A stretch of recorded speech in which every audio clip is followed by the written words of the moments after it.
রাজধানীর বিনোদন কেন্দ্রগুলোর পাশাপাশি প্রেক্ষাগৃহ চলছে ঈদের আমেজ।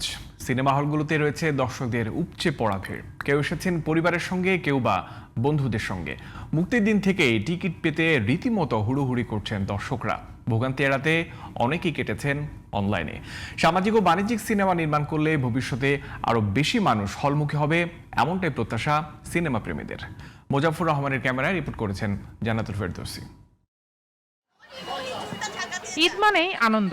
সেই আনন্দ উপভোগের অন্যতম অংশ হিসেবে সিনেমা হলগুলোকেই বেছে নিয়েছে রাজধানীবাসী। এবারের ঈদে সিনেমা অঙ্গনে বইছে উৎসবের হাওয়া। আর এই উৎসব ঘিরে মুক্তিপ্রাপ্ত সিনেমা দেখতে উপচে পড়া ভিড় সিনেমা প্রেমীদের। সিয়াম আহমেদ আমার খুবই পছন্দের একজন নায়ক। ঈদে ওনার যতই সিনেমা আসুক আমি মিস করি না। শাকিব খান ইদানিং ভালো ছবি করতেছে, প্রিন্স ছবিটা অনেক ভালো। ঈদের আনন্দের অংশ জুড়ে থাকছে রূপালী পর্দার ম্যাজিক। ঈদ উপলক্ষে হলগুলোতে মুক্তিপ্রাপ্ত 5টি সিনেমা লড়াইয়ে নেমেছে। সিনেমাগুলো হচ্ছে শাকিব খানের প্রিন্স, আরফিন নিশোর দম, বুবলির প্রেসার কুকার, সিয়াম আহমেদের রাক্ষস ও একগুচ্ছ অভিনয় শিল্পীকে নিয়ে নির্মিত হয়েছে বনলতা এক্সপ্রেস। এই 5টির অর্ধেক সিনেমা এবার মাল্টিপ্লেক্স কেন্দ্রিক।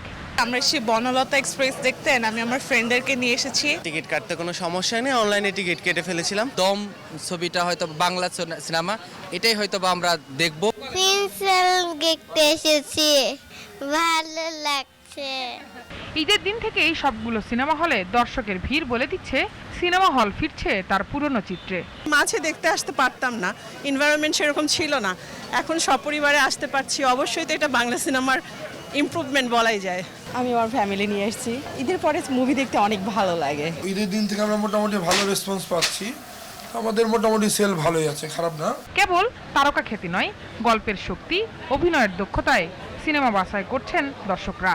আগামীতেও সুন্দর সিনেমা দেখার প্রত্যাশা সিনেমা প্রেমীদের।